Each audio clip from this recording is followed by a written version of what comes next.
¿Cómo fueron los comienzos literarios de Hispanoamérica? Esta es una pregunta muy específica. Si te la hiciste, es probable que tengas que hacer un trabajo práctico de literatura. Pero sea o no el caso, aquí estamos nosotros para responder. Antes de empezar a hablar de la literatura americana, tenemos que explicar algunos conceptos básicos. ¿Qué es lo que se considera como literatura? Bueno, los textos literarios tienen dos características que la distinguen. Son ficticios, más importante, tienen un uso estético del lenguaje. La literatura además es considerada como una convención debido a que implica un acuerdo no escrito entre autores y lectores sobre la manera de interpretar un texto. Este acuerdo abarca aspectos como el uso del lenguaje, la estructura narrativa y otros elementos que conforman la experiencia literaria. Dentro de estos elementos están los géneros literarios y los géneros discursivos. Los géneros literarios son una forma de clasificar a los textos literarios. Dos o más textos pertenecen a un mismo género cuando comparten ciertas características entre sí. Estos géneros son tres. El género narrativo. En este entran todas las obras que cuentan una historia en prosa utilizando la voz de un narrador. Algunos ejemplos pueden ser El Quijote de Cervantes o Las aventuras de Tom Sawyer de Mark Twain.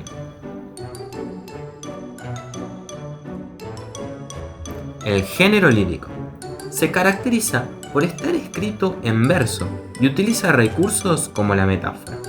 La Divina Comedia de Dante Alighieri o el Martín Fierro de José Hernández pertenecen al género lírico. El género dramático. Estos textos no están pensados para ser leídos, sino representados en un escenario. Por eso la historia avanza mediante diálogos y se incluyen acotaciones para los actores y directores que vayan a representar la obra. En este género se incluyen obras como Romeo y Julieta de William Shakespeare o La importancia de llamarse Ernesto de Oscar Wilde.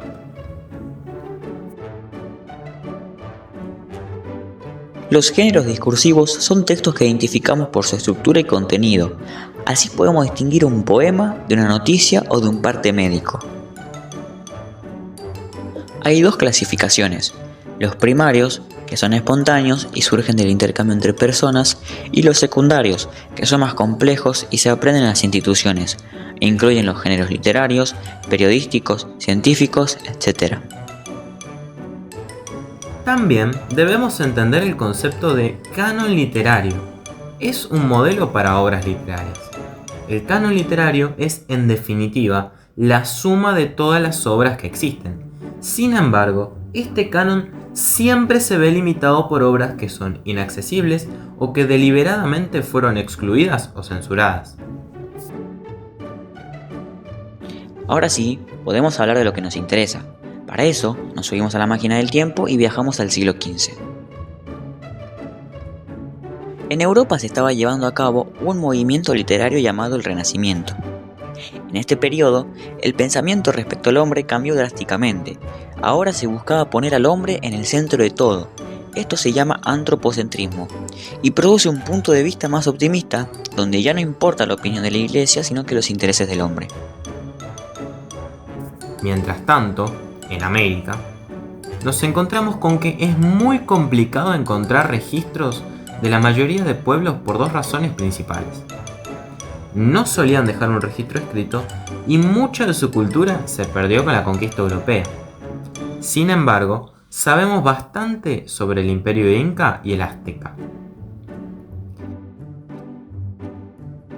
La mayoría de obras literarias precolombinas comparten ciertas características comunes. No solían escribir su historia, sus relatos eran transmitidos de boca en boca, sus obras eran de autoría anónima, su literatura era muy dedicada a sus dioses, describían el mundo que los rodeaba a través de mitos y predominaba el género lírico. Ahora, hablemos más en profundidad de la literatura inca. Ellos, desde su capital en Cusco, se expandieron conformando un imperio que recopiló los conocimientos y relatos de las civilizaciones que sometían. Esto generó que su literatura abarque mitos y leyendas, relatos épicos de héroes hasta algunos románticos y poemas religiosos. Su mito más conocido es Wacom y los Wilcas. Se cuenta la historia de cómo los hermanos gemelos llamados Wilcas, hijos de la tierra y el cielo, deben huir del dios de la oscuridad, el Wacom, luego de que éste se devorara a su madre. Finalmente logran tender una trampa con ayuda de varios animales. Como recompensa, fueron convertidos en el sol y en la luna. Por otro lado, la literatura azteca estaba muy influenciada por otras culturas. Los aztecas comparten muchos relatos y dioses con civilizaciones que existieron mucho antes que ellos. Su objetivo no era que su literatura fuera leída, sino recitada en rituales. Por eso, era rica en recursos líricos. El mito de los 5 soles es el relato más importante de los aztecas. En esta historia, los dioses conocidos como soles buscaban crear a los humanos. El sol blanco, Quetzalcóatl, tuvo que pelear con su hermano, el sol negro. Pero esta pelea generó desastres en el mundo. Los humanos sufrieron cambios. Fueron gigantes, destruidos, convertidos en aves y en monos. Finalmente, los dioses decidieron sacrificarse creando al sol y a la luna. Los otros dioses utilizaron su sangre para que los astros giraran y así traer el equilibrio al mundo, quedando solo Quetzalcóatl.